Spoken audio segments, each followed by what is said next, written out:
Hey everybody, I know it has been a long time since I have posted, and I don't look very good right now, so excuse me. I've been visiting my kids, and I'm just on my way home. It has been a very hard last couple years.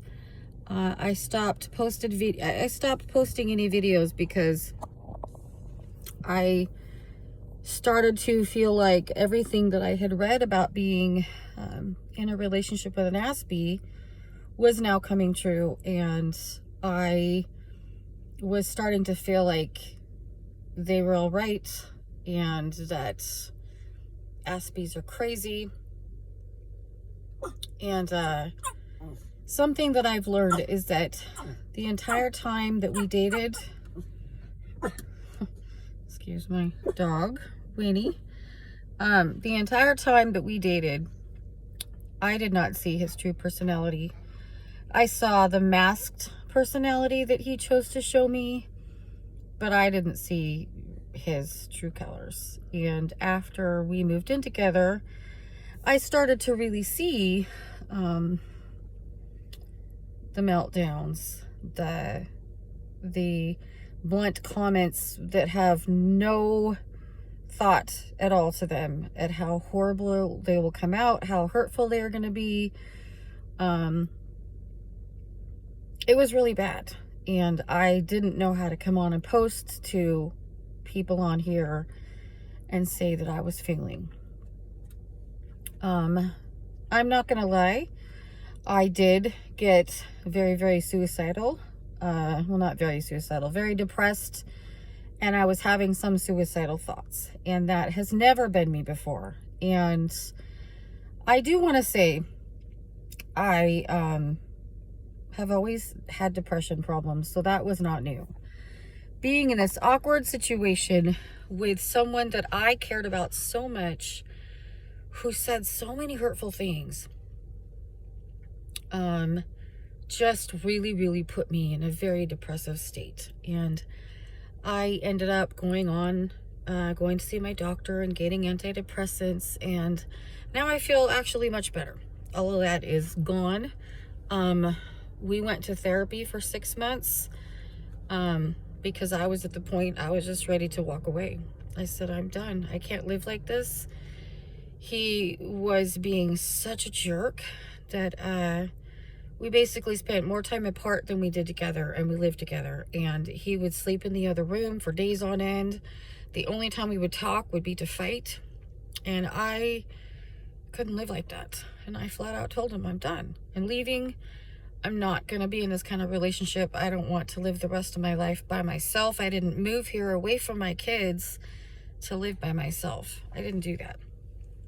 So he begged me not to give up on us, and we went to therapy for 6 months. And it really, really helped. He will not tell you what helped. I will tell you why in a minute, but therapy really put his expectations in check. He had very, very high expectations of what he thought I should do, like involvement with his kids. He kind of wanted me there all the time. He thought it was perfectly normal to go camping and go on vacation with his ex-wife and her now new husband, and that we were going to do all these things together as a family. And I wasn't comfortable with that because I knew that he was still, at the time, he still had a lot of feelings for her. And that has since changed. Now I have seen this incredible devotion to me and not to her. She's not the one that he runs to anymore. And that was very hurtful in the beginning of our relationship. But anyways, she basically sided with me all the time. And she told him, as nice as she got in arguments with him, he was very, very black and white, didn't want to hear anything she had to say. He would twist her words and accuse her of saying things that she never said, which is something he does to me quite often. He will blame me for saying things that I never even said. And it's like, I never even close to said that. I don't know where you came up with that, but he loves to say he saw it on my face. He can read my face. And I'm like, no, you can't. You have no idea what I'm thinking. And he loves to say, you're pissed off all the time. I can tell. I can just see your face. You're fuming. And I'm like, no, I'm not. You don't know what I'm thinking. Stop telling me what I'm thinking. So anyways, after 6 months, he decided, well, we were actually in a very good place. We told our counselor, you know, I think we're good. I don't think we need counseling anymore right now. And then he decided that she was stupid. She didn't know anything. He was smarter than her. He knew more about relationships than she did. And everything she told us was wrong. Go figure. But I wanted to check in with people, just do kind of a short video. I will start making videos again and telling you some of our experiences, stuff that's happening, stuff that's happened in the last couple of years, and the ups and downs, how horrible it has been, and the good times.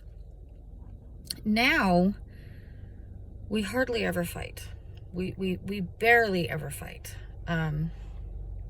Once in a while, we will have an argument, or it will be a quick disagreement or something. And then within an hour or two, it will be over with. And this is one thing I really, really wanted to come on here and share with people. This is something that very much took me a long, long time, to figure this out. With James, his name is James, and I've asked him to come and make videos with me, and he is very, very private, doesn't even like to put pictures of himself on Facebook or anything, so he's been very scared of having anyone see his face on YouTube. But anyways, with James, when we have a fight or an argument, doesn't matter what it is, it doesn't bother him. He can say something horribly mean. Winnie? Someone's playing with their dog outside and she's wanting to bark. He can say something horribly mean, right? And I have a choice to make. I can let it bother me and insult me, and I can be hurt by it, and I can get mad, and I can demand an apology, which will not come, by the way. He will never apologize. And this is something I did not see before we moved in together. He will never apologize. He's never wrong. Nothing that he says or does is ever wrong. He's never the one to blame. It's always my fault, or I'm lying about him. Even if it's exactly word for word what he said, I'm apparently lying. But something that I had to learn was I would cry and cry and cry for hours. And I would be by myself and I'd play sad, sappy music, because to me that's when I'm really sad. I want to listen to sad songs. And I would be so upset.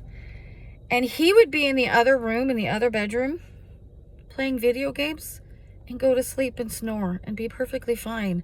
And here I was crying, wake up pissed off and upset and hurt the next day because he owes me an apology. And he is totally over it. He doesn't care. My tears didn't faze him at all. And I've learned he doesn't like it when I'm upset. He doesn't like it when I cry. He won't show it to me then. But it doesn't bother him one bit. If I get upset and I get offended, he can sleep just fine. So I slowly had to learn that if he says something mean and horrible to me, I have to learn to walk away. And actually, it sounds horrible, but it is doable, and you can practice this, and it does get much easier. I've had to learn when he blurts things out that are just rude, and they're usually to me, about me, in private where no one else can hear. It's usually never in front of people. When he says things to me,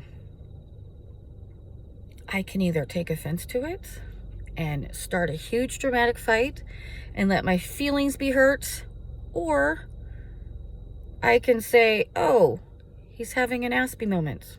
All right, he's gonna go be an Aspie. And I just kind of say this in my head. I don't make it worse than just, sometimes now we've been together long enough, I can say, you know, you're being pretty mean. You know, that was not nice. But, you know, most of the time I just have to say in my head, he's having an Aspie moment. He's in a mood. He's in a negative mood. And just literally go on as if I didn't hear anything you just said. And that means maybe going in the other room and reading, or turning something on to watch, crocheting, whatever I like to do, right? I play ukulele, play with my dogs, play with my parrots, whatever. I had to just kind of go, okay, fine, me time. You know, if he's going to be a jerk and he's going to be in a bad mood, I'll go do something that I want to do by myself. And I don't really say anything to him. I just kind of act like I didn't hear it. I act like I did not hear what he said. Let him just vent, say whatever stupid things he's going to say. And I will tell you, 99% of the time, within 1 to 2 hours, he's in a completely different mood. He's back to his normal happy self. He doesn't even know or remember what he said to me. And we're completely normal. And then we can cuddle and spend time together and go shopping together, whatever we want to do that we normally would do. And what has happened? He was rude, right? And I see a lot of comments people say on here saying that, oh, Aspies, you know, can control this and it's abusive and all this stuff. And yeah, I can't argue with you, but I know that everyone has different levels of maturity. Everyone has different levels of what they are able to control with their own disability. And I know that James is not very good at controlling himself when he's in a bad mood. He just turns into a 5-year-old. And I have to just kind of accept this is part of his disability. His brain is not fully developed, and I have to accept that for this moment, he's going to act like a 5-year-old. And I can get mad, or I can just let it go. And now, I don't even get upset most of the time when he says things to me. I'll just say, you know, you're kind of being a jerk, you know, or you're being really mean. Or I'll just go on and I'll just literally talk about my day and completely ignore whatever rude, stupid thing he said to me. And it can either have the effect of ruining both of our entire day and making me miserable and just soaking in my depression. Or our day can be perfectly fine.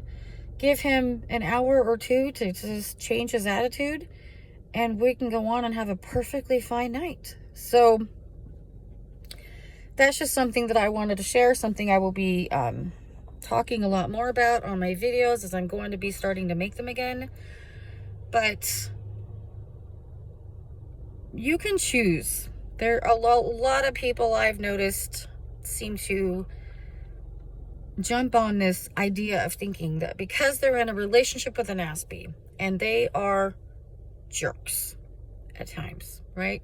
Some maybe more than others. Maybe it's how you react. Maybe it's their personality. I don't know. But people, I've noticed there's a lot of comments where people will basically say that they're abusive and that we shouldn't be wasting our time with them. And, you know, that's our choice. No one can tell you or judge you what to do, what relationship to be in. I know me personally, I wouldn't want to be anywhere else. I wouldn't. I love this man to the core of my soul. And there are times that I absolutely hate him and wish he would die. I'm not going to lie. But the 80 to 85% of the time, we're happy. He treats me better than any man I've ever known. He holds me for hours. He'll take me out on dates anytime I ask him to.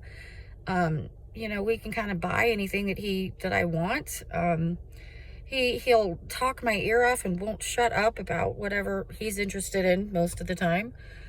He wants to spend every second he can with me. I love this man. He's not cheating on me. I never have to worry about where I stand with him. I never have to worry about what he's doing. I never have to wonder what he's thinking because I know exactly what he's thinking. He's telling me all the time what he thinks. I wouldn't want to be anywhere else. I would probably pick being in a relationship with an Aspie over any normal person the rest of my life. And I don't see us ever breaking up. But there's a lot of people out there who seem to always be looking for reasons to break up and reasons to walk away and reasons to give up on these people. And that can go both ways. They could say the same thing about you and say, hey, you have these problems and therefore you're not worth it to them to stay in that relationship and walk away from you. I have a lot of faults and James could say the same thing to me. But the honest truth is that we love each other. We're faithful to each other. And deep down, at the end of the day, we know that we have each other's backs and that we are always going to be there for each other. So we always are drawn back together. Anyways, I just wanted to hop on here, say hi. We are good. We're planning on getting married sometime this year in February, and we're doing pretty good. I'm going to be sharing with you details about our life and letting you guys in on some of the horrible, dark moments that we have had. And I'm sharing with you guys my experience of what it's been like living with an Aspie. But anyways, I'm going to sign off for now, and I'm going to drive on home. And I've been gone for a few days, and I haven't seen him, so he is waiting at home for me to get back. So anyways, I will see you guys soon. Bye.